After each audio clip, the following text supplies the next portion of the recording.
Hey there, all stars. Welcome back to the channel. I'm Jennifer, and I help stuck midlifers get unstuck through practical tips, mindset shifts, and inspiration and optimism galore. Today, we're going to be jumping into a video that focuses on rewiring your mindset. I'm going to bring you 3 very powerful practices that you can implement to begin seeing shifting in the way that you think, which will of course help you to move in a direction that you need to go, which thus will render you unstuck. I'm even going to share a bonus practice at the end of this video that really packs a punch and will make a meaningful difference on your journey. If that sounds good to you, then come along with me and let's get started. As I was preparing for this video this morning, I could not help but remember a quote from one of my favorite movies, Stepmom, where Julia Roberts says to the little girl who's in anguish, sit here and cry or do something about it. And that's what I feel kind of like I'm here to do. Like, I don't tend to lean toward tough love, but if we need tough love, I'll do that. And this mindset shift stuff really sometimes can be hard to come by. And sometimes you need like a swift kick to be like, yeah, your thinking's out of line.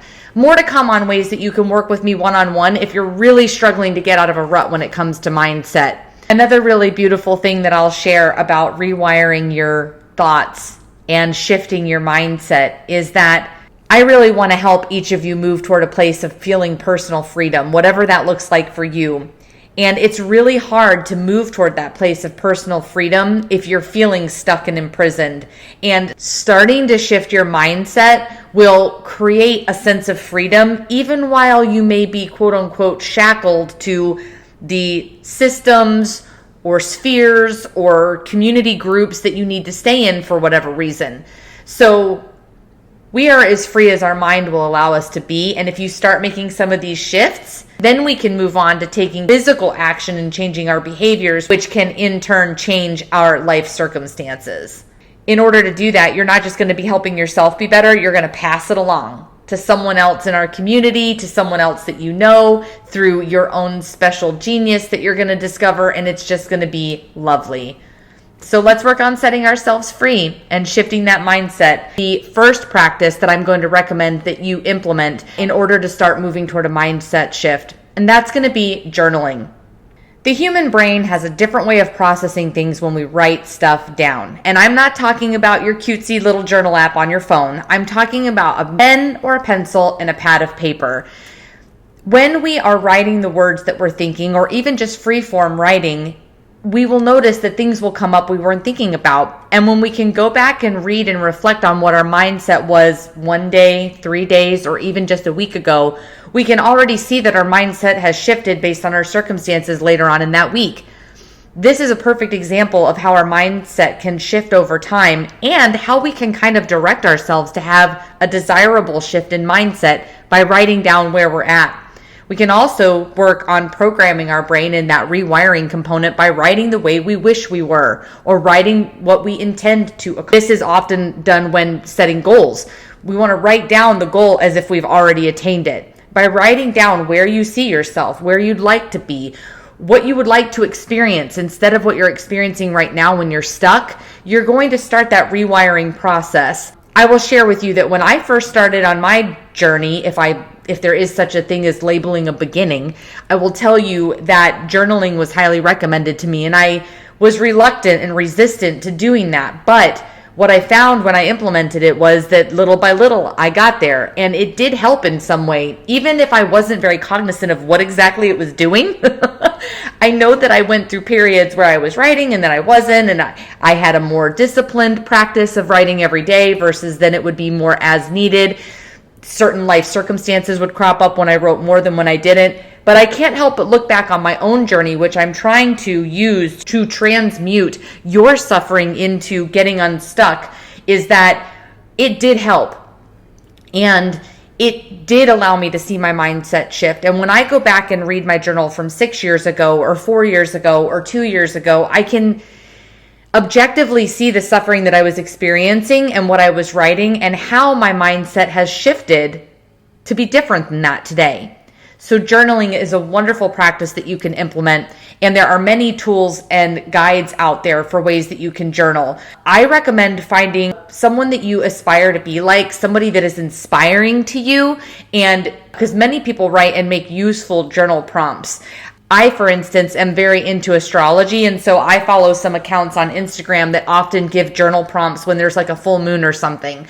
So that's one interesting way that you can get yourself started if you're not sure what to write about. Another really great tool is future self journaling, and that is by the wonderful Dr. Nicole LaPera, who I've referenced in a video before. She grouped that practice together with her book, How to Do the Work, which was very foundational for me in understanding my psychology and why I am the way I am. It helped me uncover truths about my wounding and so on. So I'll be sure to put information about that in the description below in case you'd like to utilize it.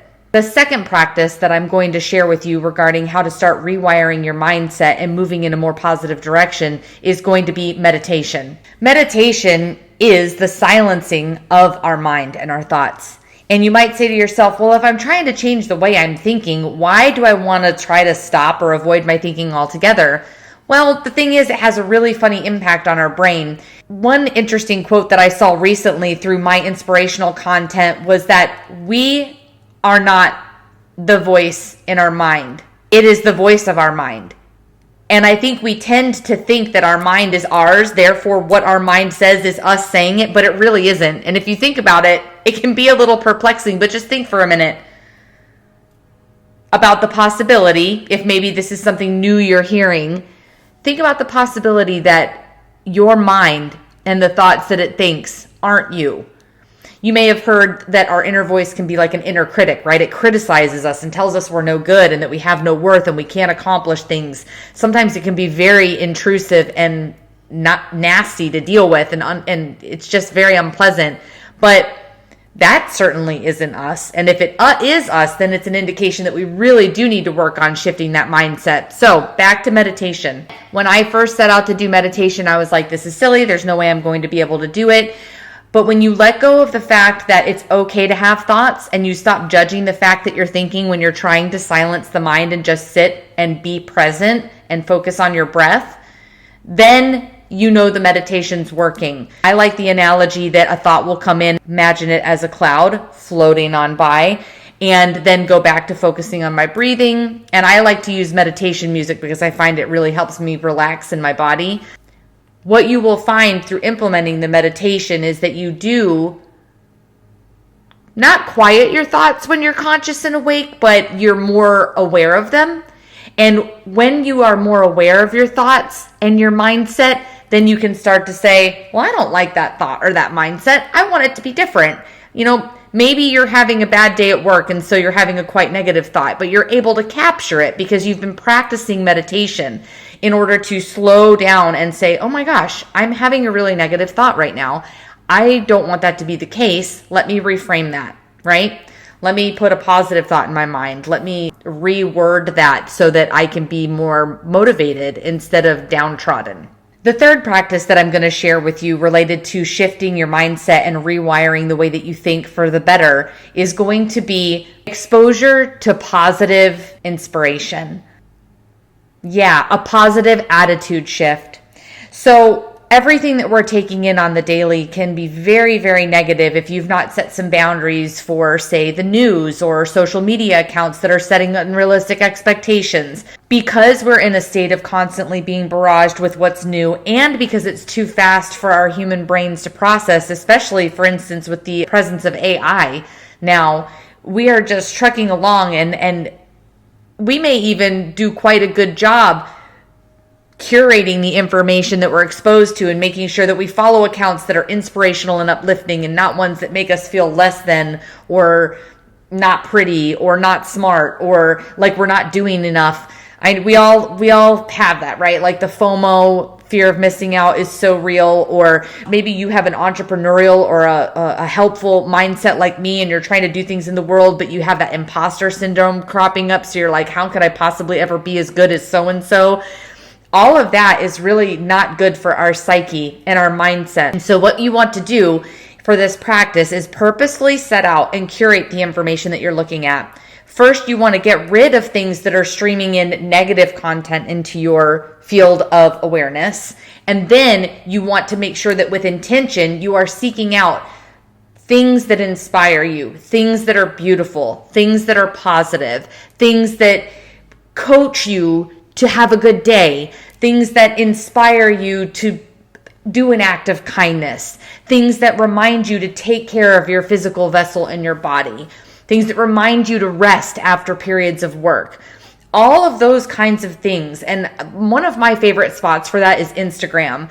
Like, I love the Instagram accounts that I follow. I have about 7 of them that I just check in the morning, and I'm not doom scrolling. I'm doing the exact opposite. I'm inspiration and positive attitude scrolling, and I freaking love it. I will link some of the accounts below for you guys that I follow, because you can never have too much positivity, and it might be more of like my special sauce and what I'm into, but I'm going to share that with you guys because you guys are getting to know me. I'm getting to know you.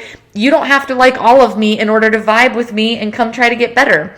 So I will definitely share that below, but take intentional time, 3 to 5 minutes, maybe at the start of your day and the end of your day, or one or the other if you're just settling into this kind of practice of exposing yourself to positivity and inspiration so that you can move to that place of being the positivity and being the inspiration, because that's the next step, right? That'll be another video. First, we shift our mindset, then we start changing our actions and our behaviors related to that new mindset. Oh, it's going to be so juicy and fun. I can't wait. But don't let me get ahead of myself because I will definitely do that. Jennifer, focus. Okay. So we have journaling, we have meditation, we have positive inspiration in order to shift our attitude and our mindset to a more positive direction. Next, I'm going to bring you my bonus. My bonus practice has to do with some soul searching. One of the things that I have found to be fundamentally true in my journey of becoming unstuck, or my many journeys of being unstuck as it were, because I've done this dance several times and I'm going to keep doing it more times apparently, such is life.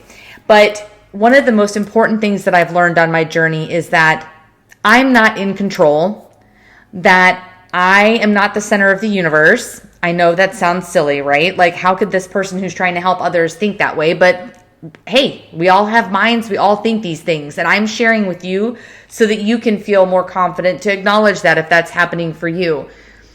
I'm not in control. I'm not the center of the universe. And something is out there guiding me. So yes, I am talking about accepting the fact that you are just a human being, that there are powers at play, whatever they may be, that are stronger and more omnipotent than you, that are guiding you towards your best good. And accepting that fact and then having faith that that power is guiding you for good and that you'll always be exactly where you're supposed to be, no matter what that looks like, that will help you shift everything. That's like the special sauce, right? Like that's nirvana, that's self-actualization, that's moving on toward meeting your maker, whatever you want to call it. I'm not here to tell you what to believe in. I'm just here to tell you that if you're out there and you're either stuck and you're like in a prison cell and you can't move and you feel restrained because you're just so held back, or you also feel like you're bulldozing life, like I'm going to make this be the way that I want it to be no matter what, and I'm going to do the school and do the job and do the family and do the kids and do the this and do the that and do. And if you're just that bulldozer energy, but you're not getting anywhere, it's my bonus tip. Do some soul searching. Where can you relinquish that need to have control? Where can you look into your makeup as the wonderful human you, your soul that is in a body, not your body that has a soul inside of it, the way I see things? Where can you tap into that and start asking that force to guide you, right? Instead of I'm going to do whatever I want, or having the negative mindset that the universe is keeping you stuck for some ill reason. because it isn't. At least that's what I believe. If you want to believe more like that, come with me. So definitely take a look at some spiritual guides, practice some prayer, read some literature about something that interests you related to the philosophies of what we as humans have thought over hundreds of thousands of years, where we come from and why we're here. And if you start exploring that a little bit, you might just stumble upon the ability to say, you know what? I'm not in control. I'm going to surrender. I'm going to let go. And I'm going to allow what I feel is that universal energy or power to guide me. And I'm going to have faith that it's going to get me exactly where I need to be. Okay. Well, that was a wonderful video. I had so much fun talking about it. If any of that resonated with you, drop a comment down below and share which one resonated most with you, or what ones have you tried and worked well for you. We'd love to hear that. And go ahead and give it a like or a subscribe so that you can keep coming back for more. Thank you so much for coming by. I hope you've really enjoyed this video today, and I can't wait to see you in the next one. Ciao for now.